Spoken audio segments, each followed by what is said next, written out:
अभी ABS India ने जो हमने देखा है इससे पहले भी कि 7 नए बुल जर्सी के नए बुल यहाँ पर इंपोर्ट करके लाए हैं, तो हम ये जानना चाहेंगे कि क्या किसानों को ये 7 जो नए जर्सी बुल है, क्या आपने इसका सीमेंट बनाना शुरू कर दिया है और ये कब से ये जो इसकी सीमेंट की मात्रा है ये किसानों को उपलब्ध है? नहीं, बिल्कुल आपने सही प्रश्न पूछा। देखिए, एक तो फिर वही बात शुरू होती है कि इसकी आवश्यकता क्यों हुई।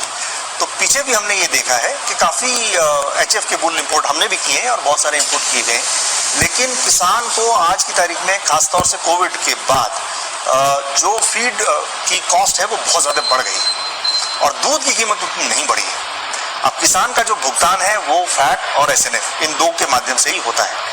तो एचएफ में हमेशा से ये दिक्कत रही है कि फैट कम रहता है और एसएनएफ भी कम रहता है, इसीलिए बहुत ज़्यादा मात्रा में दूध होने के बावजूद किसान को जितना खर्चा होता है उसके सापेक्ष उसकी प्राप्ति नहीं हो पाती। उसी का एक बहुत बड़ा सोल्यूशन है जर्सी।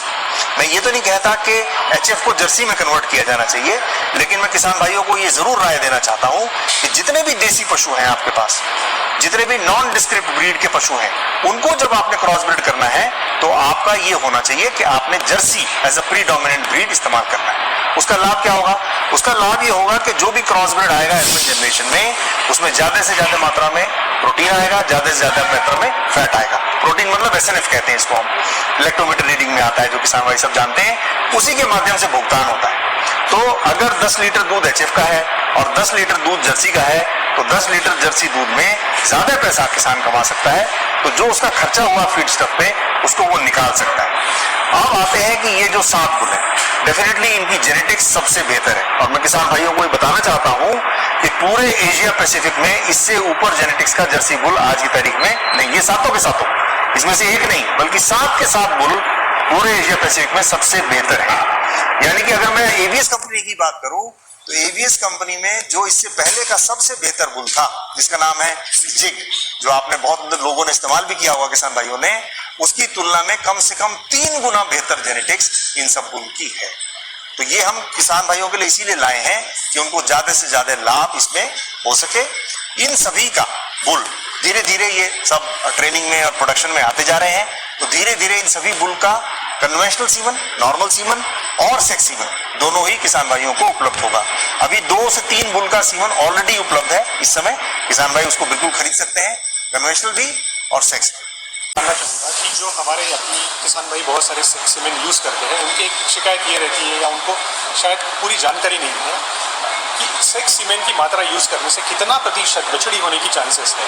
पहले क्या था, आज जो कंपनी है एबीएस क्या कहती है कि किसानों को कितना फ़ायदा हो सकता है। और बहुत बार ये होता है कि किसान एक स्ट्रॉ यूज़ कर लेता है और उसके यहाँ पे एक मेल आ जाता है, फिर उसे लगता है कि भाई ये तो टेक्नोलॉजी से उन्होंने जो दिया है उससे उतना फ़ायदा नहीं हुआ। तो आप किस तरह से इस टेक्नोलॉजी को देखते हो और किसानों को अगर इससे अच्छा फ़ायदा लेना है तो किस तरह से ले सकते हैं? तो ये बात बहुत अच्छा प्रश्न है और ये डेफिनेटली किसान भाइयों के दिमाग में ये शंका रहती है।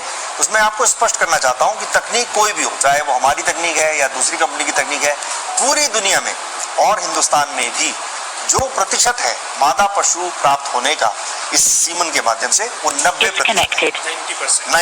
इसका मतलब है अगर कोई 10 स्ट्रॉ लगाता है और 10 गाय अगर वो गाभिन रखती है तो उसमें से 9 इसमें आने की संभावना है। जी हाँ, बल्कि मैं इसको दूसरे तरीके से और कहता हूँ, इसको आप 10 और 9 में मत देखिए, इसको आप ऐसा मानिए कि अगर 100 बछिया 100 मिलते हैं, ऑफस्प्रिंग मिलते हैं इस तकनीक से, तो उसमें से 90 बिल्कुल मादा होंगे, लेकिन 10 के नर होने की संभावना बनी हुई। ये तकनीक इसी तरीके से बनाई गई है। तो अगर किसी किसान भाई ने सेक्स सीमन लगाया और एक बछड़ा आ गया तो हतोत्साहित होने की बिल्कुल जरूरत नहीं है। मेरा यही निवेदन रहेगा कि आप विश्वास रखिए, तकनीक बिल्कुल कारगर है, हिंदुस्तान में भी उतनी कारगर है जितनी पूरे दुनिया में कारगर है और बहुत सारे किसान इससे फायदा उठा रहे हैं। अगर ये तकनीक ठीक ना होती तो पिछले 6 साल में जो भी किसान भाइयों ने इसको लगाया है या जो जिस मात्रा में इस सीमन का उपयोग किया है वो कभी नहीं हो सकता था।